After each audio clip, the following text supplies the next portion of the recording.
All right, good evening everyone and welcome to tonight's meeting of Casey Council, our ordinary council meeting for the 15th of July 2025. Thank you for those in the gallery and those online via the live stream for joining us this evening. We appreciate your presence here and your interest in our decisions as we help shape our city. I'd like to thank everyone for their cooperation and for helping us to maintain a respectful and orderly environment where we can carry out our council business and make decisions on behalf of our community. Tonight we'll have all our public questions received that were deemed valid under the governance rules. They will be answered towards the end of the meeting, as has been the case for our agenda since the start of this year. Firstly, I'd like to take a moment to acknowledge my fellow councillors here this evening. We do have an apology from Councillor Shane Taylor, who's unable to join us tonight. And we're also joined here with our executive team. So to my right, Mr Glenn Patterson, the CEO. To his right, Mr James Collins, the Director of City Planning and Infrastructure. My left, Jen Bednar, the Director of Customer and Corporate Services, as well as Ali Neal on the end to my right, who's the Acting Director for Community Life. I'd also like to welcome all the governance officers and our audio-visual team here this evening. We've also got a number of other senior staff from our council, so welcome to you all. I'll move to item 1.1, which is our statement of acknowledgement. The City of Casey proudly acknowledges the traditional owners, Casey's Aboriginal communities, and their rich culture, and pays respects to their elders past, present and future. We acknowledge Aboriginal people as Australia's First Peoples and as the traditional owners and custodians on the land on which we work and live. Item 1.2, which is our diversity statement. The City of Casey is home to a remarkable diversity of cultures, languages, faiths, identities, landscapes and stories, from our first Australians to our most recent arrivals and every wave in between. The City of Casey welcomes and represents all community members and their respective ambitions to live healthy, rewarding and happy lives. These intersecting and overlapping community stories form Casey's collective identity and can contribute to its evolving, rich history. We recognise this diversity as our strength and we aim to share, nurture and celebrate it. Item 2, which is our confirmation of minutes. So there is one set of minutes from our previous meeting, which was held on the 17th of June 2025. All councillors should have received a copy of those minutes. Councillors, do we have a mover to confirm the minutes of the meeting? Councillor Rowe, and seconder, Councillor Pereira. All those in favour? Carried unanimously. Thank you, councillors. Item 3 is our declaration of interests. I've considered my obligations under Section 130 of the Local Government Act 2020 and I do not have a conflict of interest relevant to the agenda papers. Do any of my fellow councillors have any conflicts of interest in the agenda that they wish to declare? I see no hands, no conflicts. Thank you, councillors. And do any council officers have a conflict of interest regarding reports presented at this meeting? No. Thank you, officers. On that note, we'll now move on to item 4, which are our officer reports for this evening. So we've got 3 officer reports this evening in open council, and we'll get cracking straight into it. Item 4.1, which is the road discontinuance between 131 and 133 Sladen Street in Cranbourne. And we have Ms Catherine Surlis, Manager of Growth and Investment, to present the report. Ms Surlis. Thank you, Mayor.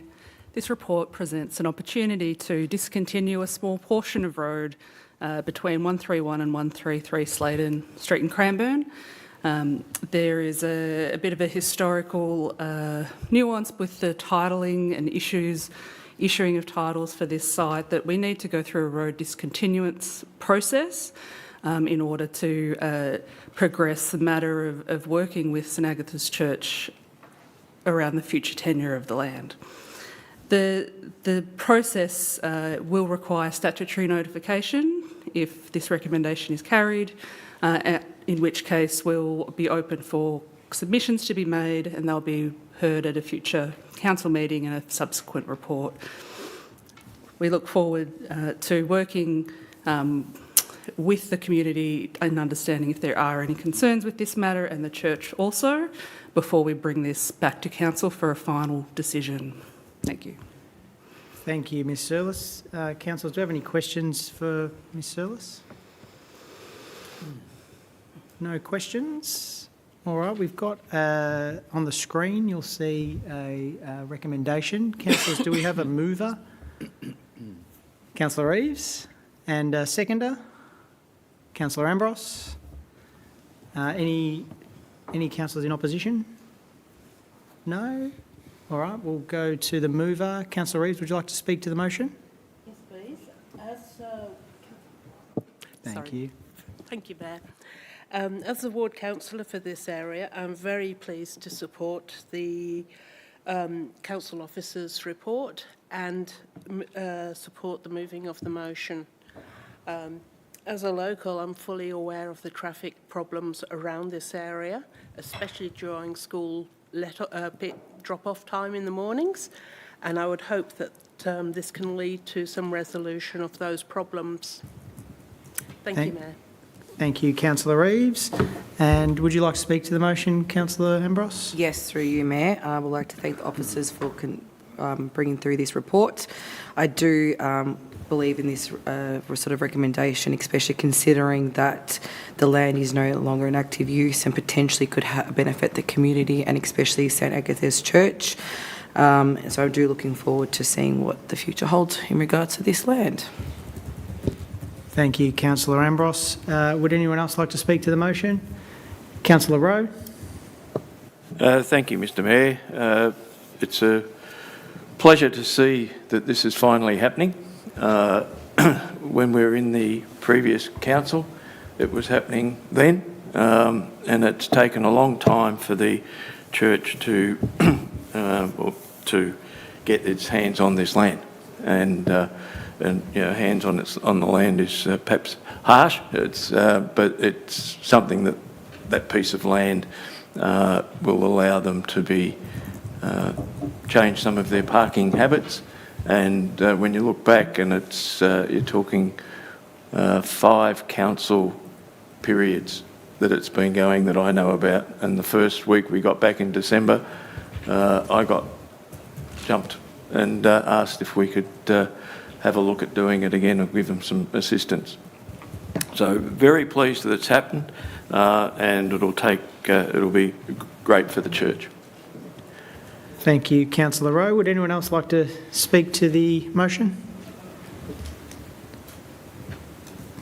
No other speakers. I'll put this to a vote then. All those in favour, raise your hands.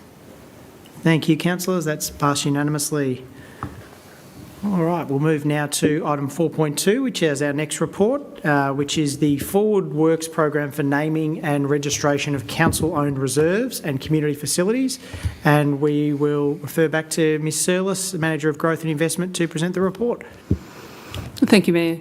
I'm pleased also to present this report tonight. It's a accumulation of a piece of work that we've been doing for some time to present our Forward Work program for naming of council reserves and facilities. Council is responsible for naming council-owned land, including reserves, facilities, roads and parks. We want to make it transparent to the community which sites we are looking to formalise the naming of, and we will do this through the adoption of the Forward Work program. Council officers and council are committed to ensuring this includes community consultation as per the state government naming guidelines, which we're obliged to follow. I look forward to implementing this work program should it be endorsed tonight. Thank you, Ms Surlis. Councillors, do we have any questions for Ms Surlis? Councillor Ambros. Thank you, Mayor. I do want to ask the officer if you can explain how council decides on the names and reserves and the community facilities. Thank you, Councillor Ambros. Through the Mayor. The process for naming a facility can be varied. So we can receive nominations from the community if it's a commemorative or another name. We can consult with the Bunurong Land Council if we're looking to adopt or explore Indigenous and First Nations names. And we will also work with community to come up with names. Through the program, each project will take a different course depending on the size, scale and extent of impact of the naming opportunity. Most, if not all, will include community consultation as appropriate, and that'll be undertaken through our Casey Conversations website. Thank you, Ms Searles. Follow-up question? Yes, please. I do have a Councillor follow-up. Ambrose. Thanks, Mr Mayor. I just wanted to a little bit more, can we elaborate a bit more on the community consultation part, especially how our community can get involved? Thank you, Councillor Ambrose. Through the Mayor, there are several community engagement strategies we can deploy depending on each project and what we wish to achieve. We could put a call out for name suggestions, and we've done that in the past. We could come up with names that we then consult with the community on, or we could do a combination of both. We might seek advice or seek community suggestions, shortlist names, and then go back and seek further input from the community about which names are preferred before deciding and making any further decisions. Thank you. Thank you, Ms Searles. Any other questions, councillors? Councillor Pereira. Thank you, Mr Mayor. Just a couple of things. There's a spelling mistake. I'm going to be known for this, I'm sorry. Okukna Park. Okukna Park at the category 2, 26. We'll 27. note that one down. Thank you. My question, can you please just explain for the existing names, what's the difference once we go through this process? What's the ultimate purpose of putting it through this purpose, please? Thank you, Councillor Pereira. Through the Mayor, it's a good question. The reserves that are nominated through this program that have an existing name are informal names. So we're looking to either formalise their existing common name as it's known, through going through the process to have them gazetted and known and recognised formally, which will be the most likely case for most if we don't get or if we don't seek to rename any of those existing reserves. Thank you, Ms Searles. Any other questions, councillors? Councillor Ross. This is just another clarification question in regards to any residents who go, hey, I'd like to nominate a name for something. What is the best way they can do that? Thank you, Councillor Ross. Through the Mayor, great question also. We're happy to take suggestions at any time for naming of either a facility, a reserve or a new road. A community can make that at any time by contacting yourselves as ward councillors or contacting customer service and being directed through to the appropriate officers. Thank you, Ms Searles. Any other questions, councillors? No other questions. Well, we've got a motion or recommendation on the screen. Do we have a mover for the motion? Councillor Walter. And a seconder? Councillor Dowling. And would anyone like to speak in opposition to the motion? No one in opposition. We'll now open the floor to Councillor Walter. Would you like to speak to the motion? Through you, Mayor, yes, I would. As my ward has multiple projects on the horizon, I feel this is a good time for this to be coming to the council for adoption to make sure that we are being transparent and having full community input on the upcoming places. Thank you, Councillor Walter. Councillor Dowling, would you like to speak to the motion? Yes, through you, Mayor. I just think it's a really good process that we're going through in naming and having the opportunity for the community to be involved. There was a lot of controversy recently with a lake in Berwick Springs that wasn't run through the community, so to speak. So at least with this process, we'll be engaging everyone and encourage everyone to have a say. Thank you, Councillor Dowling. Would anyone else like to speak to the motion? Councillor Pereira. Thank you, Mr Mayor. Going along the same lines, I think it's important for the community to understand the council has a jurisdiction over some naming of some places and, you know, state government's got jurisdiction over others. So this is highlighting what we can actually sort of impact. This is within our jurisdiction. Thank you. Thank you, Councillor Pereira. Would anyone else like to speak to the motion? Councillor Eves. Thank you, Mayor. I'd just like to point out to Quarterth Ward residents that we do have one council reserve on the list, that being J&P Camps Reserve, or as it's commonly known, Camps Reserve. I do encourage them to come forward with their name suggestions and give them to council and participate.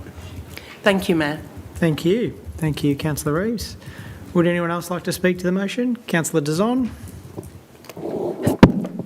Through you, Mayor, I'm pleased to see that quite a few facilities in the Torridon ward are included in the Forward Works plan.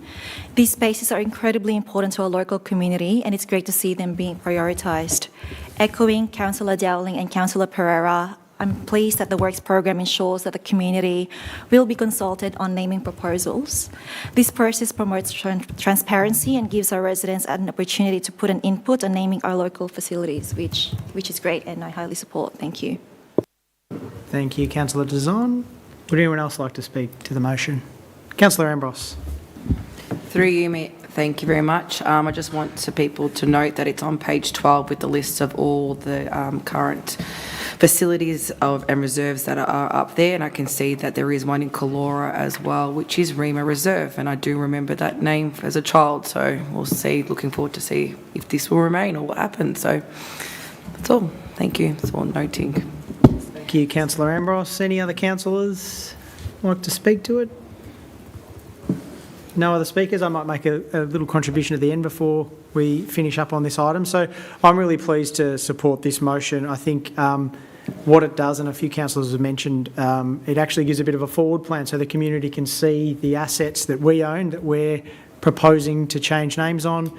It's transparent, it involves the community, and I think what I really like is that we've got the mix right. We've got quite a few existing suburbs with existing assets that maybe need a look at, but we've also got a lot of the new facilities that we're bringing online each and every month that we need to name. So I think it's a good mix, and I look forward to working through this through our council term. We've got a plan.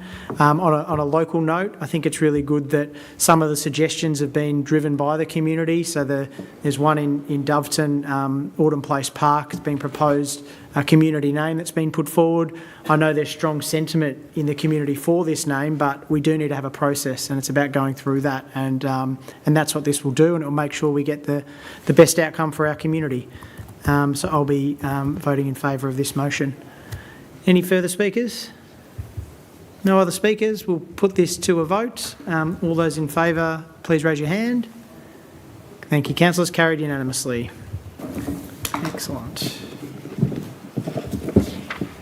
We'll now move on to item 4.3, which is our Good Governance Framework. There's the report, and we've got Ms Chloe Casey, Manager of Communications and Corporate Governance, to speak to the report.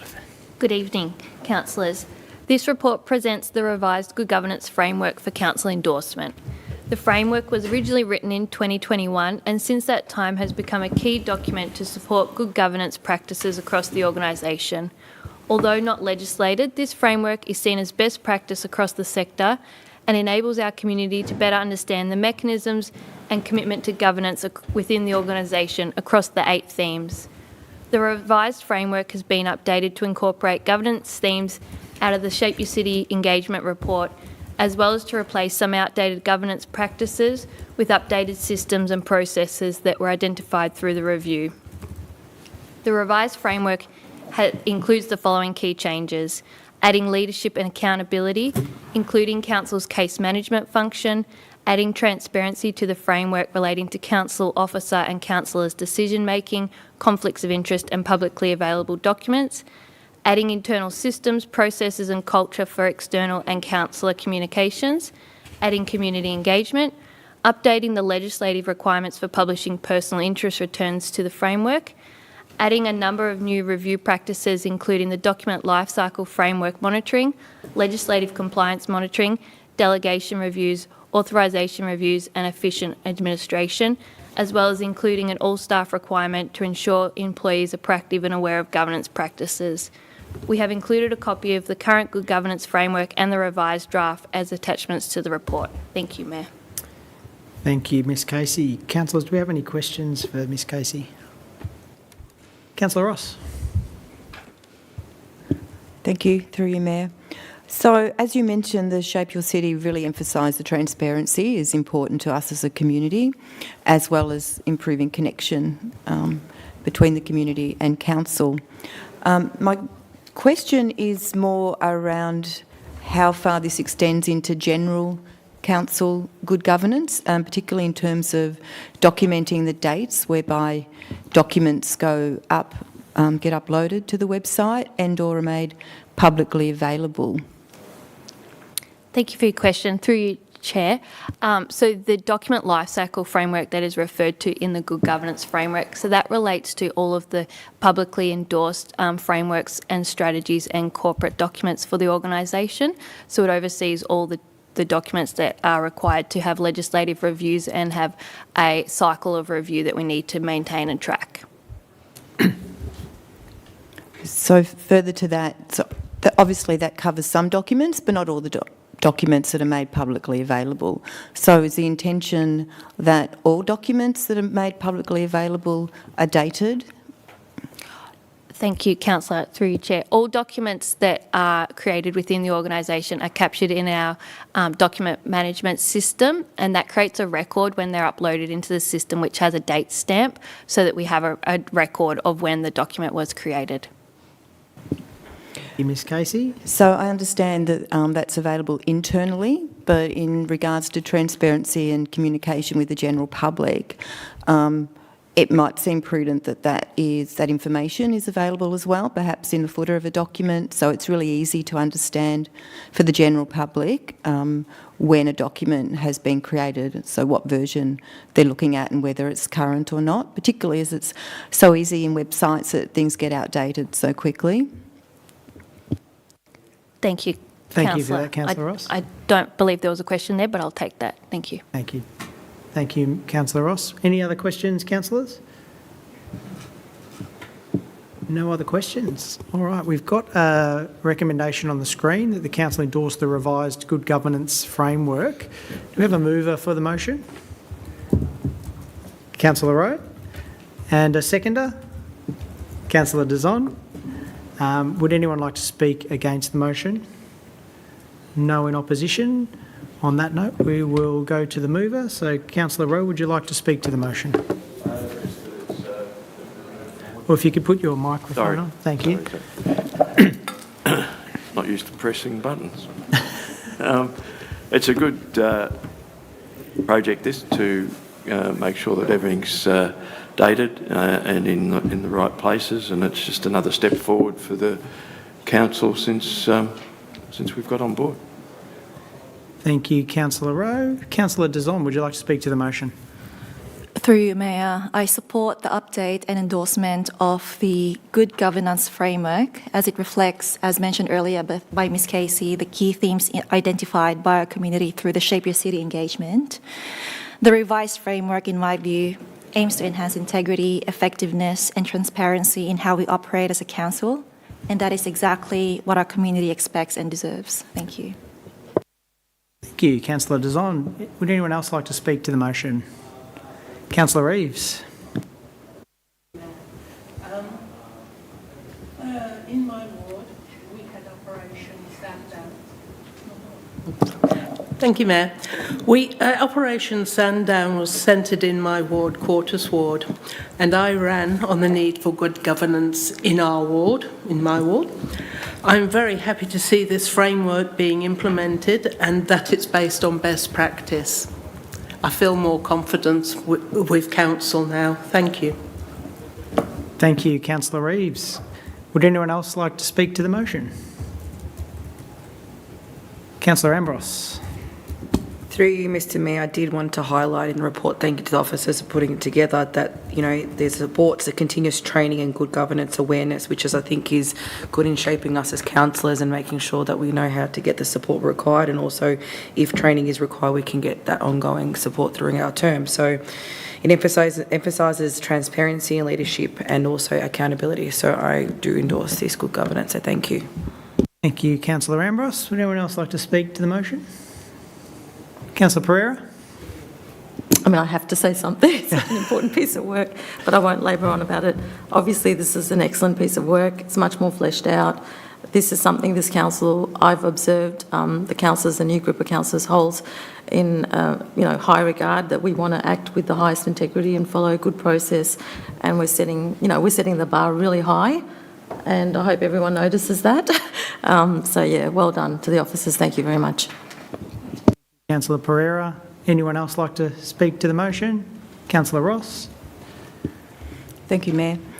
I would just like to note the Community Leadership Program, that is a free program that will be run to support those over 18 in our community, and the commitment is there that this will be done annually. So if you are a young person aged 18 to 25 and looking for opportunities to build your leadership, please keep an eye open for applications for that process. Of course, it's available for everyone, but just a special shout out for that age group. Thanks, Councillor Ross. Would anyone else like to speak to the motion? No other speakers?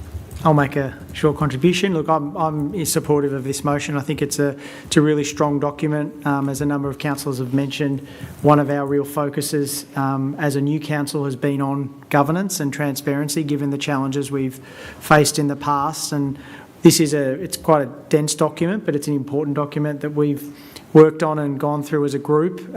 It really does outline the different mechanisms in place within the council now to ensure good governance in all elements of the organisation.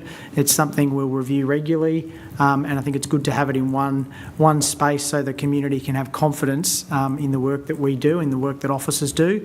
So I'm very supportive of this framework, and I'll be supporting the motion. Would anyone else like to speak to the motion? No further speakers. We'll put this to a vote. As motion on the screen, the council endorses the revised good governance framework. All those in favour? Carried unanimously. Thank you, councillors. All right. And that completes the officer reports for this evening. So we'll now move on to item 5, which is consideration of reports of committees. Are there any councillors who wish to speak to a report of a committee? Councillor Ambrose? Yes, through you, Mayor, yes, I would, but I would like to, get your input first so we can share our time. Sure thing.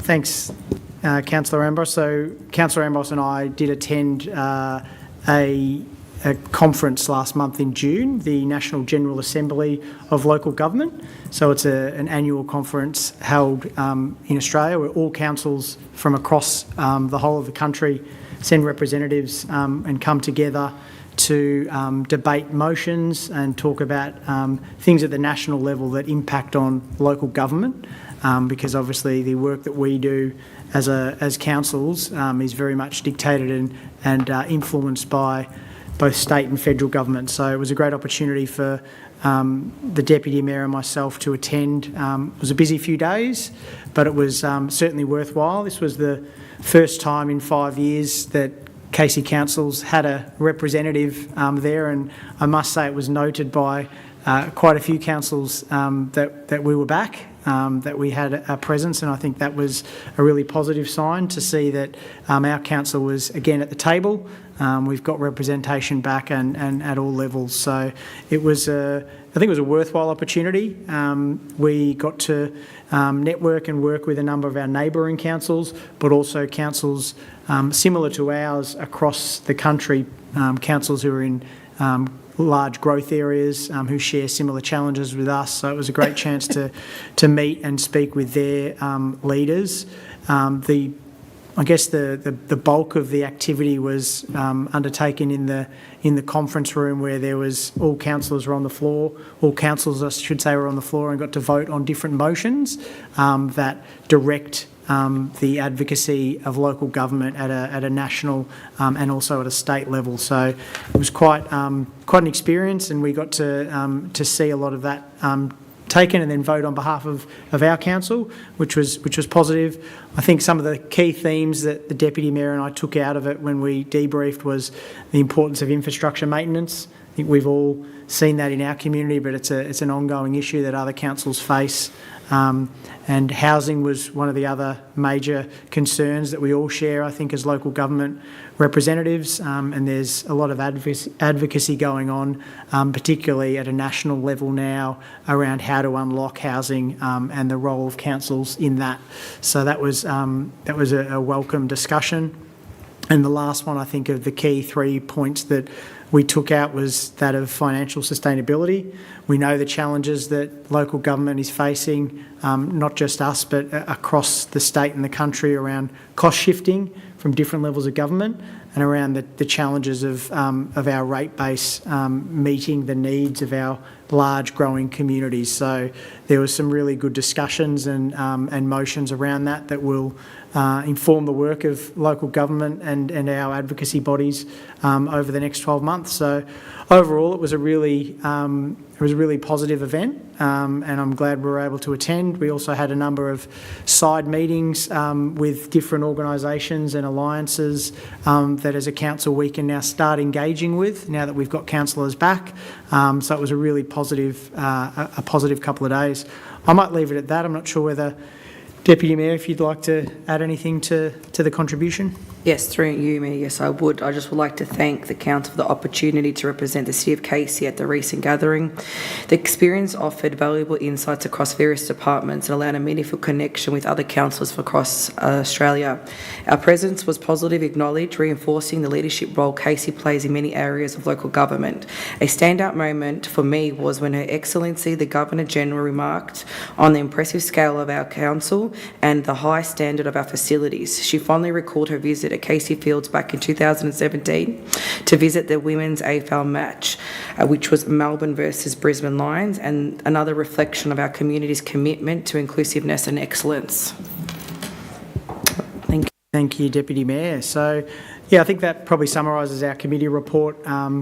It was great to be able to attend and represent Casey, and I hope that in future years we might be able to actually grow our representation to have a strong influence, and I think there's opportunities there to really put Casey on the map, and I would encourage those who might be able to go to attend next year as well. Thank you. That is the committee report for our committee and our presence there. Was there any other committee reports? I don't think we had any hands. No major meetings across committees. No? All right, thank you. We will now move on to item 6, which is petitions. So there was one petition received for this council meeting. Do I have a councillor to table the petition? Councillor Ambrose. I know I'm talking a lot today, but I would like, through you, Mr Mayor, to also table a petition. Under section 63.3 of the governance rules, council may be resolution accept a electronic or online petition.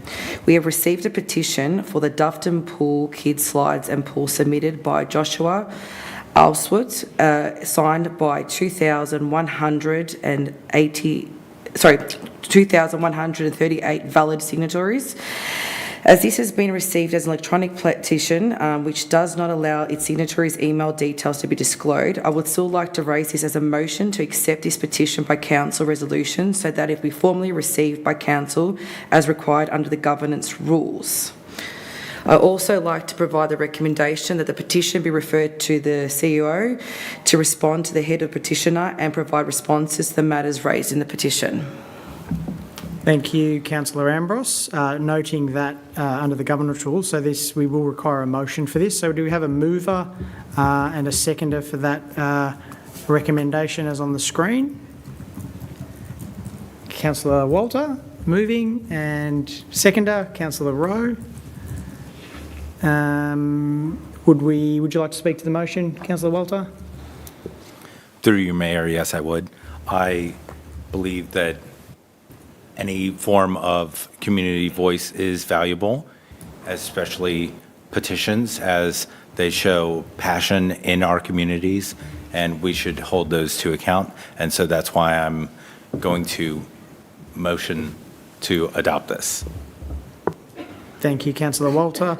Councillor Rowe, would you like to speak to the motion? Yes, Mr Mayor, it's an important step in people being able to put in motions in this manner. and hopefully, we'll be able to continue it, because 2,000 odd signatories is significant. And may I say that the swimming pool is even more significant. Thank you, Councillor Rowe. Would anyone else like to speak to the motion? No other speakers? Oh, Councillor Pereira. I just thought I'd take the opportunity to remind the residents that there is a form, a proper form, the council accepted form on the website. As we said, we do want to hear from people. Unfortunately, the e-petitions sometimes have, overseas and invalid signatures. So, and we only need, I think, 5 for it to be tabled anyway. So just be aware of that. That form is available for residents, so that local people, hard copy, can just sign. 5 people is all you need. Thank you. Thank you, Councillor Pereira. Any further speakers? No other speakers? We'll put this to a motion as on the screen. All those in favour? Carried unanimously. Thank you, councillors. So that petition with 2,138 valid signatories has been accepted, and a response will be prepared by the CEO. Moving now on to item 7. There's no notice of motions today. No late reports, item 8. So we now move to item 9, which is our public questions. And before we begin, I just wanted to acknowledge and thank all the community members who've taken the time to submit their questions, and for those who've joined us in the gallery this evening and also online to hear responses. I'll now hand over to the CEO, Mr. Patterson. Thank you, Mayor. The first 2 questions relate to the Emergency Services and Volunteers Fund levy and are submitted by Jane Foreman. Has the City of Casey Council taken an official stance on the Emergency Services and Volunteers Fund levy that the state government is imposing on every ratepayer in Casey, and will it oppose or support its implementation? Given that the City of Casey ratepayers are already experiencing significant cost of living pressures and now face a substantial increase due to the new Emergency Services and Volunteers Fund levy, which will see the median residential charge rise by over 30% and farmers hit even harder, will the Council commit to actively advocating on behalf of residents by lobbying the state government to scrap or substantially reform this levy, which many in our community view as an unfair and unsustainable tax? The response will be provided by the Director of Customer and Corporate Services. Thank you, Jane, for your question. We value the crucial role emergency services play in supporting our Casey communities. However, we believe this increased levy unfairly places pressure or further financial pressure on our community, who are already well and truly feeling the impacts of cost of living pressures. It's important to emphasise that Council acts only as the collector of this levy, with all funds going directly to and managed by the state government. Undertaking this role places extra pressure on council resources.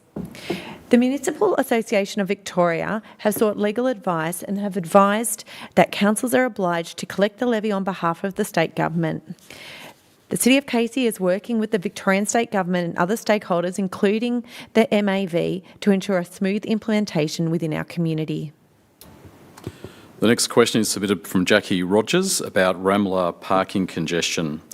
Could Council consider creating additional public parking at Ramla Reserve, 260 Heather Grove, Clyde North, particularly on the gravel area opposite 33 to 37 Kershope View, to support families at Ramla Primary and Kinder? Congestion and safety are ongoing concerns, and any future expansion to current Ramla Kinder or primary numbers would further increase demand for parking. If Council owns the land, we kindly request your support in addressing this growing community need. The response will be provided by the Director of City Planning and Infrastructure. Ramla Park Primary School, like others in the City of Casey, has issues with parking and traffic. Next year, we anticipate fewer students will enrol because a new school is opening nearby, and Ramla Park School's catchment area will be much smaller. There are currently 152 parking spots at Ramla Reserve, with footpaths leading directly to the school. There's no roads to cross. The rest of Ramla Reserve is set aside for future sports facilities. The City of Casey has worked with schools and nearby residents to help improve drop-off and pick-up times. The next question is submitted by Ian Wood about council aquatic centres. At the last council meeting, I asked about council upgrading existing aquatic centres, particularly Casey Race, as it is showing its age and has room for expansion. The response I got was the council was considering building another centre at Clyde, which is nearby to an existing centre. So the question I have is, why would the council consider building a new centre when within a few kilometres there is an existing centre that has room for expansion and needs upgrading? And again, the Director of City Planning and Infrastructure will respond. Thanks, Ian. The proposed indoor recreation centre in the Clyde growth area is approximately 5 kilometres south-east of Casey Race. This new facility is well positioned to support the rapidly expanding population in this area. In addition to developing new spaces, we recognise the importance of ensuring existing facilities continue to meet demand. Council has consistently invested in its current sites like Casey Ark and Casey Race to ensure they continue to meet the needs of the community. This multi-million-dollar investment includes roof replacement at Casey Ark, pool retiling at Casey Race, amenity upgrades, plant and equipment upgrades, and energy efficiency measures. The next question is also from Ian Wood about council meetings. Recently, Council implemented a policy of a limit of 80 people in the public gallery. At the last 2 meetings, that limit has not even come close to being reached. The question I have is, why, instead of an annoying ticket system, Council adopts a policy of first come, first served, and attendees show ID and it is scanned if necessary? The Director, Customer and Corporate Services will respond. Thanks, Ian, for your question. In line with practices adopted by many other local councils, we have implemented a registration system for attending council meetings in person. This process ensures a safe and orderly environment for all participants, including community members, councillors and council staff. By managing attendance numbers and requiring pre-registration with photo identification, Council is better able to verify attendees, prevent overcrowding and facilitate respectful and equitable participation.